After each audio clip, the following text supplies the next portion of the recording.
el lactante, su madre y el psicoanalista. Las interacciones precoces, Serge Lebovitsky. 2. La génesis de la relación objetal en el niño. No pretendemos que en las pocas páginas de este capítulo sea posible ofrecer una teoría coherente sobre el nacimiento del objeto interno y por esa vía sobre la génesis de las representaciones. Más bien, intentaremos mostrar de qué modo Freud y otros psicoanalistas después de él proponen comprender la génesis y el desarrollo de las relaciones intrapsíquicas. A decir verdad, la mayoría de ellos tuvo oportunidad de confirmar y enriquecer o de modificar las propuestas freudianas, pero los psicoanalistas de niños dejaron en ese campo una huella duradera porque asociaron a la reconstrucción psicoanalítica los frutos de sus propias observaciones, ajustadas a una metodología muy especial. Los psicoanalistas de adultos, por su lado, proponen la reconstrucción del pasado a partir de la cura psicoanalítica del adulto. Durante mucho tiempo se apoyaron en un doble modelo conjugado, el de la neurosis de transferencia que se organiza en la cura y el de la neurosis infantil. La primera permite reconstruir la segunda, que a su vez constituye la base de aquella, pero después de Freud hubo psicoanalistas que se interesaron en los periodos que preceden a la organización edípica, lo que se puede reconstruir por el análisis de los caos más graves que las neurosis de transferencias. Importa mucho considerar aquí las distintas descripciones que se han hecho de esos periodos preedípicos de la vida mental para examinar ulteriormente si esos descubrimientos y esas hipótesis teóricas se pueden integrar a la investigación sobre las interacciones precoces y si esto es posible, hay que determinar la manera de comparar los resultados de los estudios de la conducta con los datos recogidos y elaborados por los psicoanalistas con respecto al acceso a la vida mental representativa y por lo tanto racional. Postula Freud que en los comienzos de la vida el niño no distingue las excitaciones esterosépticas de las excitaciones interosépticas y que su desvalimiento inicial lo hace por completo dependiente de los cuidados maternos, con los cuales conforma una unidad. Tal estado corresponde al narcisismo inicial, que es un concepto límite, la estabilidad de ese paraíso narcisista, en el que el yo es aparentemente capaz de bastarse a sí mismo, conduciría en la realidad a la muerte, o por lo menos al no nacimiento de la vida psíquica si los cuidados maternales no fueran indispensables para la supervivencia. Señala Freud, el estado narcisista originario jamás podrá evolucionar si no fuese porque todo individuo atraviesa un periodo en que, incapaz de valerse por sí mismo, les son indispensables los cuidados de otro. Ese estadio narcisista, que supone la investidura del yo y la satisfacción de las necesidades, lleva al nacimiento de la relación de objeto. Las hipótesis freudianas en ese sentido son una articulación teórica esencial que se puede prever desde el estudio del mecanismo de los sueños, pero es en esas formulaciones sobre los principios del acaecer psíquico donde se encontrará la más nítida correspondencia entre la unidad niño-cuidados maternales por una parte y la alucinación de satisfacción de las necesidades por la otra. Con razón se objetará que una organización así, esclava del principio de placer y que descuida la realidad objetiva del mundo exterior, no podría mantenerse en vida ni por un instante, de suerte que ni siquiera habría podido generarse. Sin embargo, el uso de una ficción de esta índole se justifica por la observación de que el lactante, con tal que le agreguemos el cuidado materno, realiza casi ese sistema psíquico. Es probable que alucine el cumplimiento de sus necesidades interiores. En pocas líneas tan a menudo citadas, mueven a releer para seguir el camino que va de la autosuficiencia narcisista al deseo del objeto y a su percepción-representación. El capítulo 7 de la interpretación de los sueños. Allí encontraremos la hipótesis básica según la cual el escenario del sueño y de la fantasía corresponde a la reactivación de las huellas engramadas de placer o de satisfacción de las necesidades. Esta hipótesis se podría expresar de manera más general en el principio de que el deseo del objeto se apuntala en la satisfacción de las necesidades. Con esto, el niño se desprende de su unidad con los cuidados maternos, que, como dijimos, habría sido mortífera para su vida psíquica. Por medio de la activación de sus zonas autoeróticas, moviliza esas huellas nésicas y alucina la satisfacción de placer. El camino que va de la alucinación de la satisfacción, de la necesidad o de la alucinación de placer a la alucinación del objeto ha sido trazada por las genéticas a cuya labor nos referimos más adelante. En todo caso, para Freud es el deseo el que crea el objeto interno y por eso mismo recrea el objeto. Su representación sería como el fruto de su alucinación. Podría decirse que su percepción pertenece al dominio de ese mismo proceso.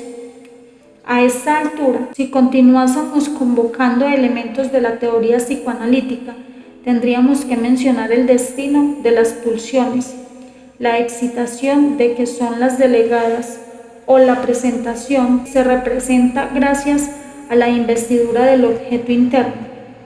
Por eso dijimos en otro trabajo que la madre era investida antes de ser percibida, proporción que el estudio de las interacciones permitirá completar con esta otra, y es creada por el bebé.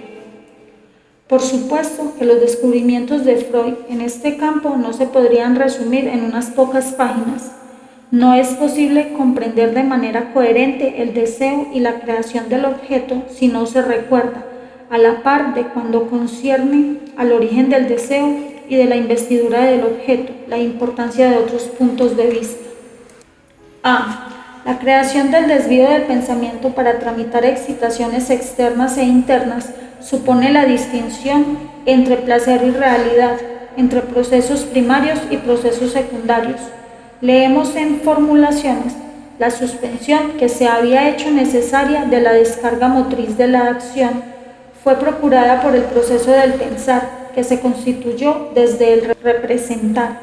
El pensar fue dotado de propiedades que posibilitaron al aparato anímico soportar la tensión del estímulo elevada durante el aplazamiento de la descarga. B. Junto con el sistema del pensamiento y la introducción de la secundarización, hay que tomar en cuenta que entran en juego las primeras identificaciones diferenciadas. Estas se efectúan por incorporación y por introyección. Supone que el yo funciona en el doble registro del yo placer y el yo realidad. El principio de realidad es aquel que crea la identidad de percepción entre el objeto externo y la realidad displacentera. La represión entonces operante trata en efecto los estímulos internos displacenteros como si fuesen externos y los atribuye a la realidad externa. Así, la represión y su correlato, la negación, lo mismo que la escisión del yo, hacen coincidir en cierta medida la representación del objeto o el objeto interno y su percepción en el exterior. C. Lo que se produce entonces en este trabajo aspira a preservar la economía de los recursos psíquicos y a operar con un mínimo consumo energético. El principio inicial del placer, que al comienzo gobernaba la vida psíquica, se ha transformado en principio de realidad, que aspira a reducir el displacer.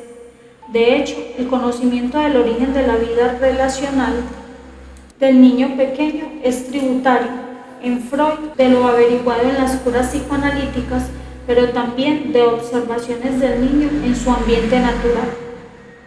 Tiene en su base una teoría de que la experiencia psicoanalítica hace necesaria y que alcanza su herencia interna a partir de los esquemas iniciales cuya importancia hemos tratado de demostrar.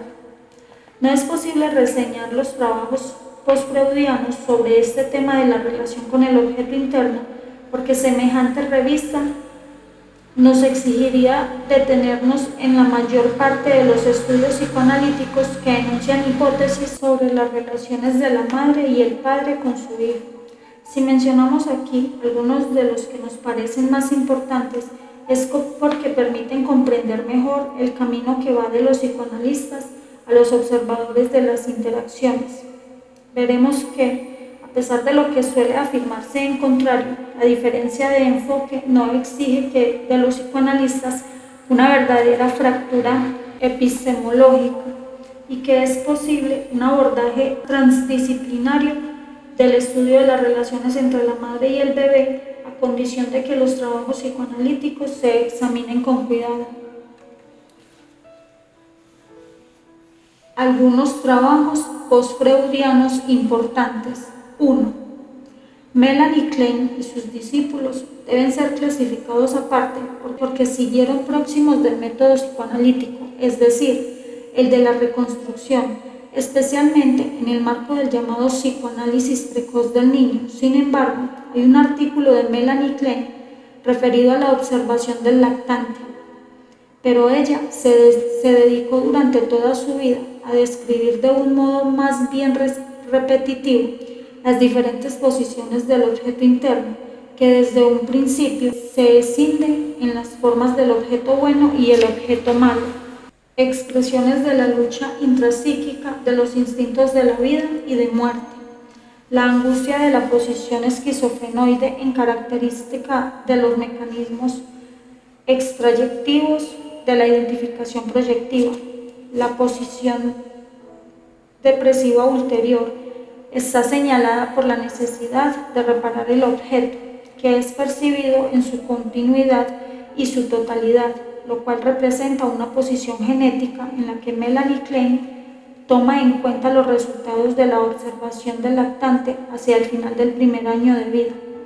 En esta perspectiva, Melanie Klein y sus seguidores describen la dicotomía objetal que se inscribe por vida según el sistema, por la dicotomía objetal que se inscribe de por vida según el sistema de las investiduras contradictorias y edípicas del objeto. Para los kleinianos, por lo tanto, no existe relación preobjetal. Susan Isaacs asimila alucinación, introyección y fantasma. Dice en uno de sus trabajos: aunque Freud nunca emplea la expresión fantasma inconsciente cuando describe la introyección, no hay duda de que su línea de pensamiento concuerda con nuestra hipótesis sobre la existencia de fantasmas inconscientes en la fase más primitiva de la vida. Llega incluso a afirmar que el fantasma es consecuencia de la excitación del órgano, la boca, por ejemplo. Gracias a la experiencia, los fantasmas se elaboran y se vuelven susceptibles de expresión, pero el hecho mismo de que existan no depende de esa experiencia. Los autores postkleinianos se dedicaron a describir en su perduración las elaboraciones mentales a las que consideran muy precoces, atento a que tal perduración determina que se presenten en la vida psíquica de los adultos. Los trabajos de Hannah Segal siempre ofrecieron importantes contribuciones a la teoría kleiniana. En los problemas del desarrollo de la relación con el objeto interno, se han dedicado sobre todo a describir el acceso al pensamiento simbólico. Propuso en ese sentido distinguir entre la ecuación simbólica y el símbolo propiamente dicho. En la ecuación simbólica, el sustituto símbolo es sentido como si fuera el objeto original. La ecuación simbólica es empleada para describir la ausencia del objeto ideal o para controlar un objeto persecutorio.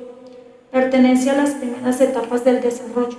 El símbolo propiamente dicho, disponible con miras a la sublimación y coadyuvante en el desarrollo del yo, Es sentido como si representara al objeto. Sus caracteres específicos son reconocidos, no modificados y utilizados. Esta cita muestra una vez más, si acaso fuere necesario, que los kleinianos asignan importancia al reconocimiento que el niño hace de su madre como objeto total. En efecto, el paso de la ecuación simbólica al pensamiento simbólico atestigua el acceso a la fase depresiva de represión del objeto total. 2. Ferenczi y sus seguidores de la escuela húngara de psicoanalistas ya había comprendido en toda su dimensión la importancia de los vínculos íntimos entre el bebé y su madre. Por una parte, Ferenczi precisó los vínculos entre la identificación y las introyecciones iniciales. Lo hizo en 2 trabajos sucesivos. En el primero de los cuales relacionó la transferencia con la introyección y trató de demostrar con el objeto de la hipnosis y la sugestión que la transferencia se corresponde con una confianza ciega, que es supervivencia del amor y el odio erótico infantil, lo cual se correlaciona con la introyección de las imágenes parentales, tanto en las primeras experiencias afectivas como en la cura psicoanalítica. En el segundo trabajo, señaló las vinculaciones entre introyección y proyección y se refirió a la externalización de lo introyectado, lo que llevaría a Melanie Klein a proponer la noción de identificación proyectiva. Se hace difícil precisar qué es lo que por entonces separa a Ferenczi de Freud, tanto para uno como para el otro. La creación del objeto interno a partir de la alucinación de las huellas engramadas de placer va unida a la proyección y la reconstrucción del mundo exterior. La realidad entonces es la reconstruida y es distinta a la realidad objetiva. También para ambos ese proceso se organiza en el marco de la represión y las identificaciones primarias, nociones teóricas cuya importancia tendríamos oportunidad de aquilatar cuando consideremos las interacciones fantasmáticas. Freud supo reconocer lo que debía a Ferenczi y a su descripción de la introyección, pero la importancia que concede al narcisismo lo llevará a estudiar conjuntamente la identificación con el objeto bajo el signo de la introyección y la identificación narcisista bajo el signo de la investidura del sí mismo, proceso que suele indicar con la metáfora tener y ser, y que alcanza su máxima importancia en duelo y melancolía. En este trabajo, que renueva el pensamiento freudiano, la investidura de sí y la del objeto se describen en su inseparable correspondencia, pero bajo el signo de la economía libidinal, que implica las representaciones y los afectos. Por su parte, como puede verse, Talasan, Ferenczi se verá llevado a construir la hipótesis de un amor primario que ligaría a la madre con su bebé. De ahí que los partidarios de la teoría del apego se reconocerán mejor en las obras de la escuela psicoanalítica húngara que en el pensamiento freudiano. Este amor primario es comparado en muchos aspectos con su sentimiento oceánico. En primer lugar, porque describe con estilo muy próximo a la de la filosofía hindú las iniciales experiencias de fusión, pero también porque Ferenczi considera la experiencia inicial del vínculo con el seno materno como la base de la ampimixis, que la niega. El coito sería así un complejo intento de escapar de las condiciones iniciales de la vida, en que concluye la ontogénesis y la experiencia filogenética, y retrogradar hasta ellas. Me acude la idea de que asimismo, como la relación sexual, de una manera alucinatoria, simbólica y real, podría en cierta forma tener el sentido de una regresión, a menos en su modo de expresión, al periodo natal y prenatal. Así también el nacimiento y la existencia anterior en el seno del líquido amniótico podrían a su vez ser el símbolo de un recuerdo orgánico de gran catástrofe geológica y de la lucha por la adaptación a nuestros antepasados en la línea de descendencia animal hubieron de hacer frente para sobrevivir. 3. También Abraham podría ser considerado como un psicoanalista que prefiguró el surgimiento de las teorías kleinianas a través del estudio de los vínculos entre desarrollo biológico y desarrollo psíquico. En su mérito, no solo haber llamado la atención sobre los componentes agresivos del desarrollo libidinal, sino haber vinculado estos con modificaciones corporales, por ejemplo, la aparición de los dientes, organizadora de los fantasmas canibálicos de incorporación. 4. Después de la Segunda Guerra Mundial, algunos psicoanalistas interesados en profundizar el conocimiento del desarrollo del niño entendieron que era indispensable hacer observación directa de este. Se sitúan en la línea del pensamiento y los trabajos de Anna Freud, cuya más acabada expresión es un artículo referido al pronóstico del desarrollo obtenido por observación del niño. Ernst Kress emprendió un estudio longitudinal del desarrollo del niño en el Child Study Center de Yale, Estados Unidos. Esta investigación abarca una muestra de madres seguidas desde la época del embarazo por un equipo multidisciplinario. Los niños fueron estudiados desde el nacimiento en un jardín de infantes especializado y en tratamientos psicoanalíticos. El estudio longitudinal tenía por meta la confirmación de las predicciones iniciales. Kress murió sin haber podido concluirlo. Los errores de sus predicciones fueron objeto de importantes comentarios de Marianne Kress. Este breve artículo tiene para nuestro trabajo un interés esencial porque demuestra que el comportamiento de las madres puede verse modificado por circunstancias contingentes y con eso transformar el pronóstico. Por ejemplo, las madres rígidas y perfeccionistas de bebés con alto peso de nacimiento y en consecuencia de mucho apetito mantuvieron con ellas relaciones mucho más apacibles que lo previsto.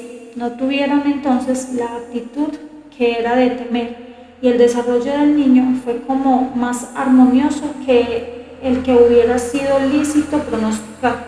Una comprobación semejante permite prever la importancia de la influencia del bebé sobre su madre, punto sobre el cual hemos de volver más adelante. Es introductorio del estudio de las transacciones entre los dos protagonistas de interacción. René Spitz partió del estudio de los efectos que produce en el bebé la separación de su madre, para luego describir los efectos de la depresión analítica y el hospitalismo. Se empeñó en precisar las génesis de la relación objetal. Sus trabajos se comprendían de un estudio suyo sobre el primer año de vida. Si quisiéramos resumir al extremo su pensamiento, nos bastaría con decir que es un criterio del desarrollo, el sistema psíquico del bebé está ligado a la relación de éste con su madre. De la identificación inicial es llevado al desarrollo de una relación diferenciada con un objeto interno estable, su madre, a través de los puntos de organización. Estos señalan etapas decisivas que dan sentido a conductas programadas que apuntalan la construcción de la relación objetal. En especial, es el caso de 3 de ellos. A.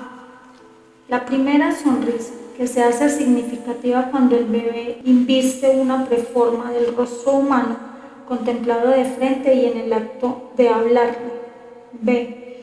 La fobia al rostro del extraño, como prueba de que el niño distingue la presencia y la ausencia de la madre.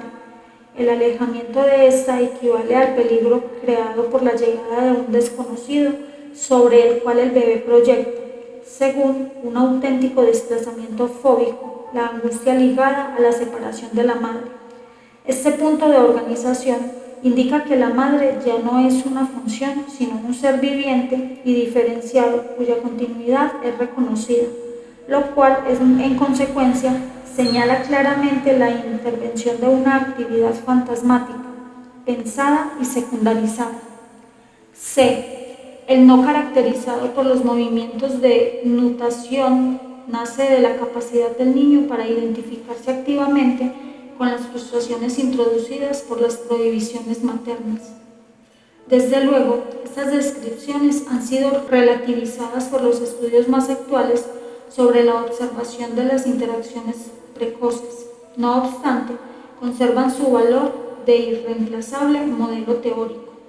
Ellas indican el origen del pensamiento secundarizado dentro del continuo de las relaciones transaccionales entre la madre y el bebé.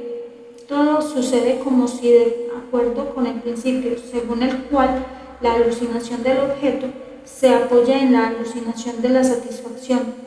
Las huellas engramadas de las vivencias de placer fuesen recuperadas en el curso progresivo del desarrollo para cobrar un nuevo sentido inductor de la vida fantasmática.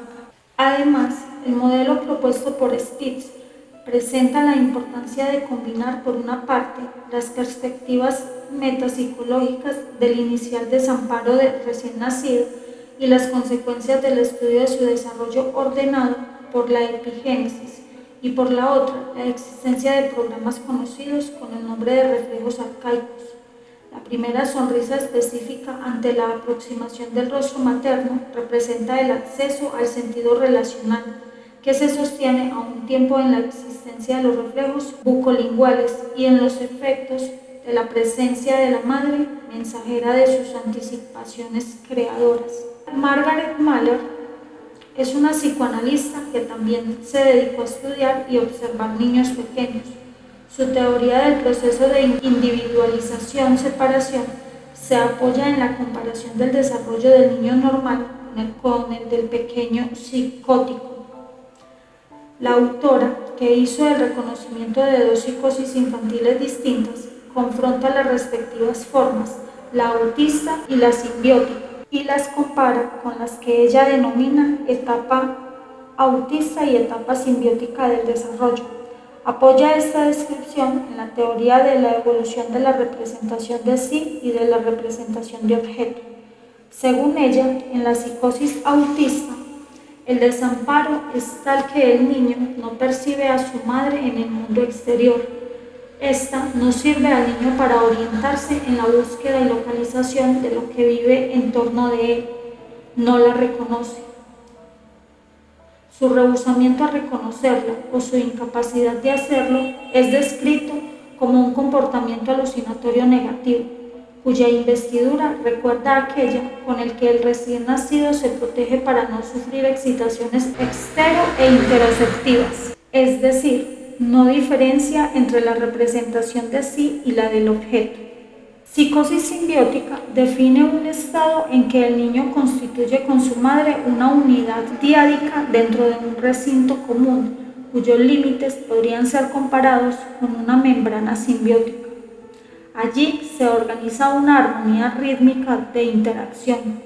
Si en estos casos las representaciones del sí mismo y de la madre comienzan a hacerse autónomas, esta última no puede de todos modos separarse de su hijo, que le presta una fuerza acrecentada. El proceso de individuación, descrito desde estas bases, supone el estudio directo de la adaptación del niño pequeño, así como de sus interacciones durante 4 etapas: diferenciación, acostumbramiento, reacercamiento y accesión a la relación objetal diferenciada.